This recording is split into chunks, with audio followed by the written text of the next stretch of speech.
This video is brought to you by John Robson Guitar Tuition. If you enjoy the content, please consider supporting the channel by enrolling on a course, purchasing some guitar lessons or a t-shirt, or you can join my Patreon. Now, on with the show. Hello chaps, welcome once again to John Robson Guitar Tuition. As always, I do hope you're well. If you're watching on Thursday, then you probably saw me giving this guitar a little bit of a first impressions run through. This is a Musicman Axis Supersport that was very, very generously loaned to me by a kind chap who wishes to remain anonymous, so I'm going to respect his wishes on that. But you know who you are. Thank you so much for the loan of this lovely guitar. It all stems, you see, from a video I did a few weeks ago where I was talking about guitars that I'm curious about. Not necessarily guitars that I have a burning desire to own, just guitars that, you know, I've heard so much good stuff about and never really kind of got to grips with one, and things that I'd like to document, basically. So that is what we're doing here. As I say, Thursday was the first impressions run through on this. And I said that today I would be putting it a little bit more under the microscope, as it were, and, you know, all the usual stuff, weights and measures, and kind of what I've discovered about the guitar, having been playing it for a few days. And let's get cracking straight away with that by looking at, or listening to rather, what this guitar sounds like in a mix.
And as always, you'll find a full tab for that piece of music in both Guitar Pro and PDF formats, along with a clip of me playing it, a jam track for you to play along with for yourself, and all the usual good stuff as well. So all the tabs and everything, the jam track, the usual kind of stuff that I do for these reviews.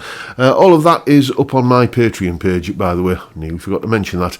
There's the address on the screen there, and the link is in the description. $3 or £2.50 a month gets you access to all of these additional goodies and resources that go along with these YouTube videos. A massive, massive thank you to everyone who supports me in that, or any of the other ways, all of which are linked down below. A little bit more housekeeping for the well, for the majority of the tones in that little piece of music there, I was using the Blue Guitar Amp 1 Mercury Edition on the Vintage channel. The cleaner kind of sounds, I was just basically backing off the guitar's volume a little bit. Just the amp itself was giving me that sort of power chord tone for the riff at the start of that piece of music, and as I say, just back the guitar's volume control off and use some of the rather clever single coil switching that this guitar has to clean up the sound somewhat. For the shoutier high gain stuff, exactly those same settings there, but with the new X-Horseman drive pedal going into the front end of the amp, and it was all recorded into Audacity over there with a little bit of reverb and delay added in the mix down. So, yeah, this guitar, I think it's the first guitar I played in a long time where we've got 2 humbuckers but a 5-way selector switch. So basically what's happening with this switch is that when you're all the way back, you know, kind of all the way to there, we're on the bridge humbucker, which sounds like this.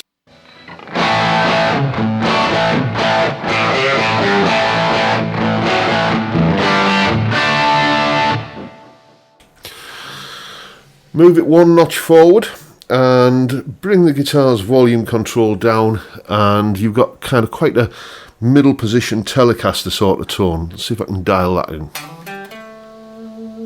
Here we go.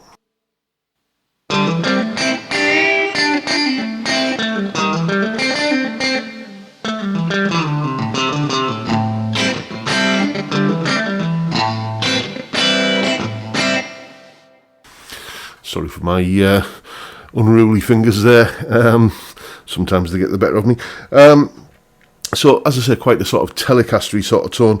Move it forward 1 notch further, and you're getting both humbuckers. And that is going to sound like this.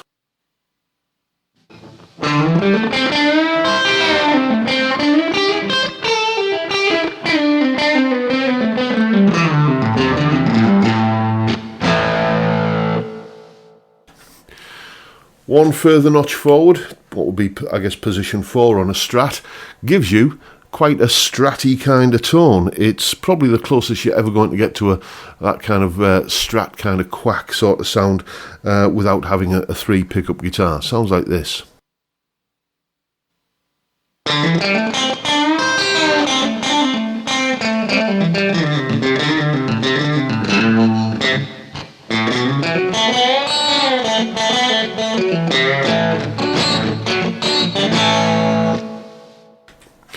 And finally, go to the position 5 there, and you've got the full-on neck humbucker, which sounds like this.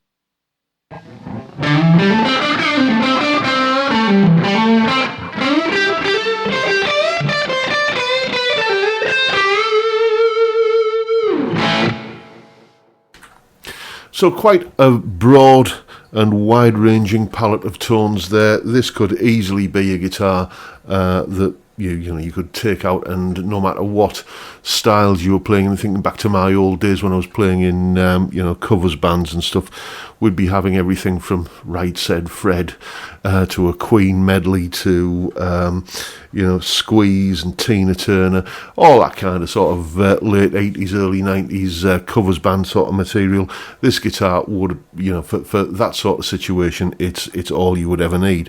It also helps that it is absolutely magnificent to play. We'll talk a little bit more about the neck profile and so on in a moment, but here's the usual weights and measures. You can see a weight of 3.54 kilos and a nut width of 41.6 millimeters. That may be a bit on the narrow side for many people. First fret and 12th fret neck profiles there. These contour gauges only tell you so much. I personally think there's no substitute for just the tactile, hands-on experience, and the neck on this guitar is a thing of joy to play. It really, really is. This is something that many people always talk about with Musicman guitars, that the necks are, just incredible to play on, and I can attest to that.